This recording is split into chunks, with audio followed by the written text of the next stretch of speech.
معراج نبی کریم صلی اللہ علیہ وآلہ وسلم کے معجزات میں سے ایک معجزہ ہے۔ یہ وہ عظیم خارقہ عادت واقعہ ہے جس نے تسخیر کائنات کے مقفل دروازوں کو کھولنے کی ابتدا کی۔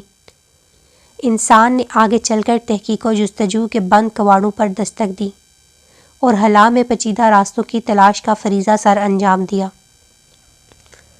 رات کے مختصر سے وقفے میں جب اللہ رب العزت نبی کریم صلی اللہ علیہ وآلہ وسلم کو مسجد حرم سے نہ صرف مسجد اقصی تک بلکہ جملہ سماوائے کائنات کی بے انتہا وسطوں کے اس پار کعبے کوسنین و ادانہ کے مقامات بلند تک لے گیا اور آپ وہاں مدت و قیام کے بعد اسی قلیل مدنی زمینی سماعت میں اسی زمین پر دوبارہ جلوہ افروز بھی ہوگے۔ قرآن کریم میں سورہ بنی اسرائیل کی پہلی آیت میں ارشاد خداوندی ہے، وہ ذات پاک ہے جو ایک رات اپنے بندے کو مسجد حرم یعنی خانہ کعبہ سے مسجد اقصی یعنی بیت المقدس تک جس کے ارد گرد ہم نے برکتیں رکھی ہیں لے گیا تاکہ ہم اسے اپنی قدرت کی نشانیاں دکھائیں۔ بے شک وہ سننے والا اور دیکھنے والا ہے۔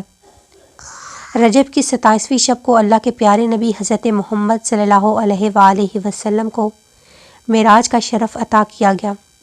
اگرچہ اس واقعے کے ضمن کے بارے میں کئی روایات موجود ہیں، لیکن بہت سی تحقیق کے مطابق یہ واقعہ ہجرت سے 3 سال قبل پیش آیا، یعنی 10ویں سال بعثت کو۔ اس کی دلیل یہ ہے کہ شیعہ سنی علماء کا اتفاق ہے نماز جنازہ جناب ابو طالب کی وفات کے بعد یعنی بعثت کے 10ویں سال کو واجب ہو گئی، تو 5 وقت کی نماز سے اس معراج کی رات امت پہ واجب ہو گئی۔ منقول ہے کہ اس دن کفار نے آپ صلی اللہ علیہ وآلہ وسلم کو بہت ستایا تو آپ اپنی چچا زاد بہن ام ہانی کے گھر تشریف لے گئے اور وہاں آرام فرمانے لگے۔ ادھر اللہ کے حکم سے حضرت جبرائیل 50,000 فرشتوں کی بارات اور براق لے کر نبی آخرت الزماں صلی اللہ علیہ وآلہ وسلم کے پاس آئے اور عرض کیا، اے اللہ کے رسول، آپ کا رب آپ سے ملاقات چاہتا ہے۔ چنانچہ سوئے عرش سفر کی تیاریاں ہونے لگی۔ سفر معراج کا سلسلہ شروع ہونے والا تھا۔ نبی رحمت کی بارگاہ میں براق حاضر کیا گیا جس پر نبی کو سوار ہوتا تھا، مگر اللہ کے پیارے محبوب نے کچھ توقف فرمایا۔ جبرائیل امین نے اس پس و پیش کی وجہ دریافت کی تو آپ نے ارشاد فرمایا، مجھ پر تو اللہ رب العزت کی اس قدر نوازشات ہیں، مگر روز قیامت میری امت کا کیا ہوگا؟ میری امت پورے صراط سے کیسے گزرے گی؟ اس وقت اللہ تعالیٰ کی طرف سے بشارت دی گئی، اے محبوب، آپ امت کی فکر نہ کیجیے، ہم آپ کی امت کو پورے صراط سے اس طرح گزار دیں گے کہ اسے خبر بھی نہیں ہوگی۔ اس واضح بشارت کے بعد سرکار دو عالم براق پر سوار ہو گئے۔ جبرائیل امین نے رکاب تھامی، میکائیل نے لگام پکڑی، اسرافیل نے زین سنبھالی، جس کے ساتھ ہی 50,000 فرشتوں کی سلام کی صدا سے آسمان گونج اٹھا۔ حدیث میں آیا ہے کہ براق کی تیز رفتاری کا یہ عالم تھا کہ جہاں تک نظر کی حد تھی وہاں وہ قدم رکھتا تھا۔ براق کا سفر اس قدر تیزی کے ساتھ ہوا جس تک انسان کی عقل پہنچ ہی نہیں سکتی۔ لگتا تھا ہر طرف موسم بہار آ گیا ہے، چاروں طرف نور پھیلتا چلا جا رہا ہے۔ اس سفر کے دوران آپ صلی اللہ علیہ وآلہ وسلم مکہ سے مسجد اقصی گئے اور وہاں تمام انبیاء کرام کی نماز کی امامت فرمائی۔ پھر آپ آسمانوں میں اللہ تعالیٰ سے ملاقات کرنے تشریف لے گئے۔ وہاں اللہ تعالیٰ نے آپ کو جنت اور دوزخ دکھایا۔ وہاں آپ کی ملاقات مختلف انبیاء کرام سے بھی ہوئی۔ اسی سفر میں نماز بھی فرض ہوئی۔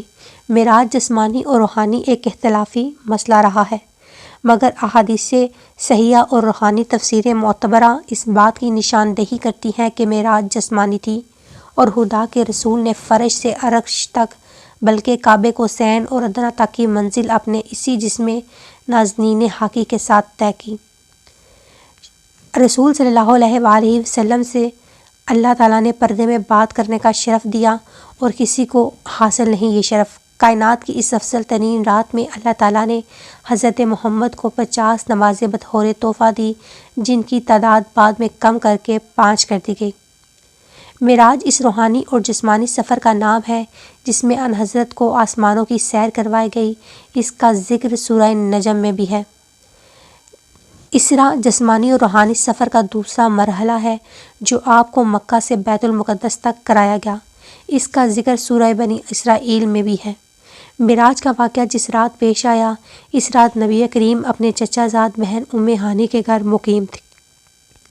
آپ نے یہ بات لوگوں کو بتائی تو سب نے اسے ہلکا لیا اور مشرکین طعنے دینے لگے کہ رسول اللہ راتوں رات آسمان پر کیسے گئے۔ سب نے تردید کی، پر جب لوگوں نے حضرت ابو بکر کو اس واقعے کے متعلق آگاہ کیا تو ابو بکر نے فوراً تصدیق کرتے ہوئے کہا کہ کیا بات رسول اللہ نے بتائی ہے؟ لوگوں نے کہا ہاں بالکل۔